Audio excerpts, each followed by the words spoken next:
Madam Deputy Speaker, our mining communities do not only have a proud past, but with the right leadership and investment, we have an exciting future.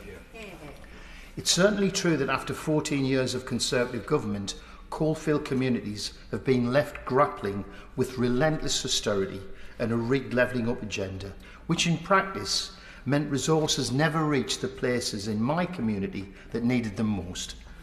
Today, I want to talk not only about the challenges our community face, but about the potential within them, the potential to drive economic growth, attract investment and create jobs that can transform lives and revitalise local economies. 30 years after the pit closures, the talent, resilience and ambition of our Coalfield communities remains undiminished. This isn't just about righting the wrongs of the past, it's about harnessing that energy in the community to build a stronger, greener and more prosperous economy. I must say something about the British Coal Staff Superannuation Scheme. To its credit, my government, this Labour government, have already demonstrated their commitment to Coalfield communities. For too long, successive governments have denied retired miners and their widows pensions justice. Money that should have provided security in retirement was instead filling the Treasury's coffers. I'll give way on that point.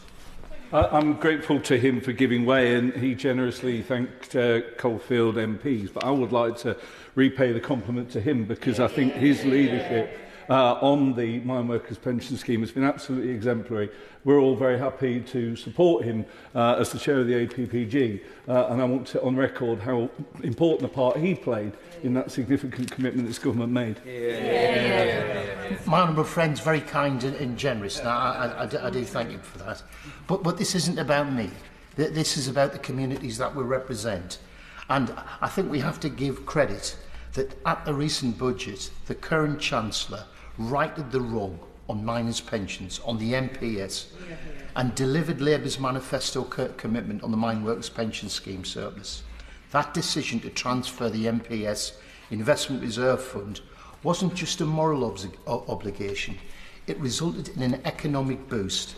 In my constituency, Madam Deputy Speaker, this decision is injecting £5.6 million into the local economy every year through increased pension payments for the 3,755 MPS members, retired miners and widows in East Durham. That is money that's now being spent in our high streets, local shops, cafes, pubs, boosting the economy, creating jobs and supporting growth. However, this pension justice issue is only partially settled. There's a similar issue with the British Coal Staff Superannuation Scheme, which has 40,000 beneficiaries, former British Coal staff and their widows. And since 1994, the government have taken out £3.1 billion from this scheme without contributing a penny.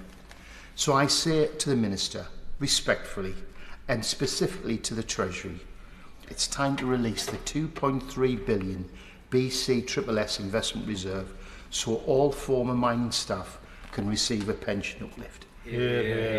Time's of the essence. Thousands of retired miners have already died, with 2,000 passing away each year. That's from the BCSSS, including many women who are amongst the lowest paid workers in the coal industry, having worked in pit canteens like my mother, administration and auxiliary roles.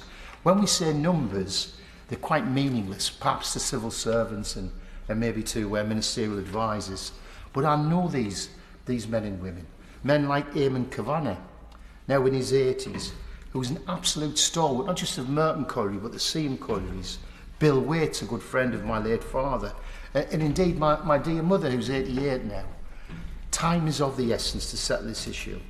It's about fairness. It's about pension justice and putting money back into communities that powered an industrial revolution that made Britain great, fueled economic growth, and were the foundations on which our nation's wealth was built.